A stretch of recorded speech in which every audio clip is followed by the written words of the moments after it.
Nonprofit money is flexible. That's what my new boss smirked as he clicked his pen and signed the transfer order. $500,000. Not his, not ours. Meant for programs, housing, food. Gone with a stroke of his hand. He slid the paper back toward me, daring me to object. "Don't look so tense," he said. "This is how the game is played." I nodded. Mask steady, heart cold. Because in that moment, I knew exactly what game I would play.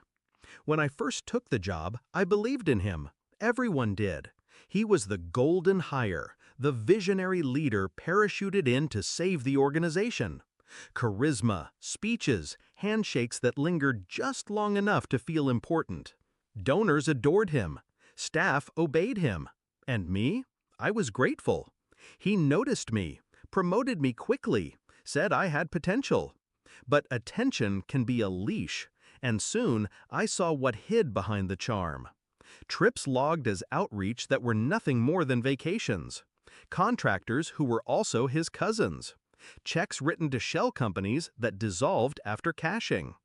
At first, I told myself it was stress, that maybe he was cutting corners, not committing crimes. But lies rot fast. And his grin when he moved that $500K was the smell of decay. I didn't confront him. Confrontation feeds arrogance. Instead, I listened, I watched, I memorized. Late nights, I locked my office door and copied files. Transfer memos, false invoices, even his emails where he bragged to friends. He wasn't just stealing, he was proud of it. He thought I was naive. He mistook silence for loyalty. But silence can be a blade if you sharpen it. The trap had to be perfect. No leaks, no suspicion. He trusted me with the ledger, so I used that trust against him.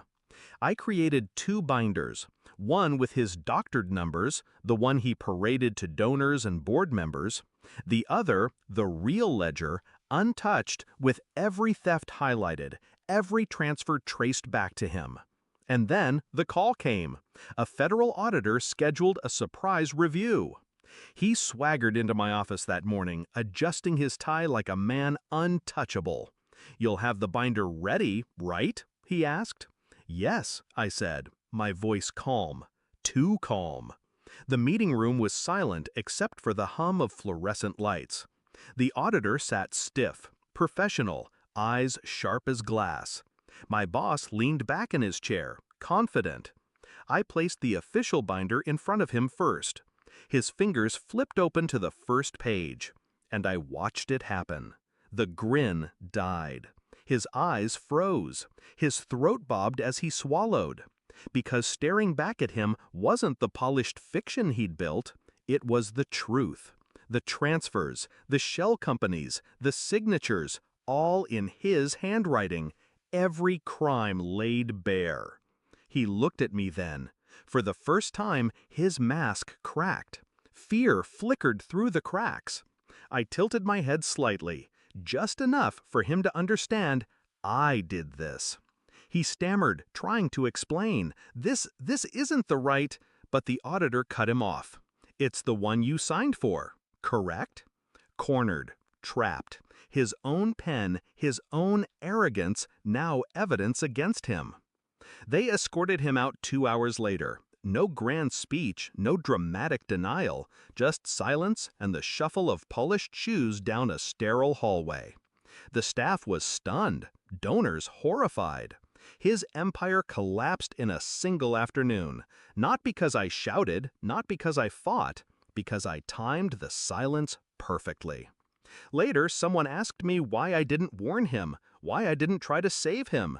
I said nothing. Because how do you explain betrayal like his? He didn't just steal money, he stole hope. He stole food from children, beds from the homeless, medicine from those who needed it most. And he thought no one would notice. He thought I would protect him. But here's what he never understood. Loyalty isn't blind. It sees, it records, it waits. And when the moment is right, it cuts. I still keep that first page of the ledger framed in my office, not as a trophy, as a reminder. The day his grin melted was the day I learned the sharpest revenge isn't fury, it's precision, and mine was flawless.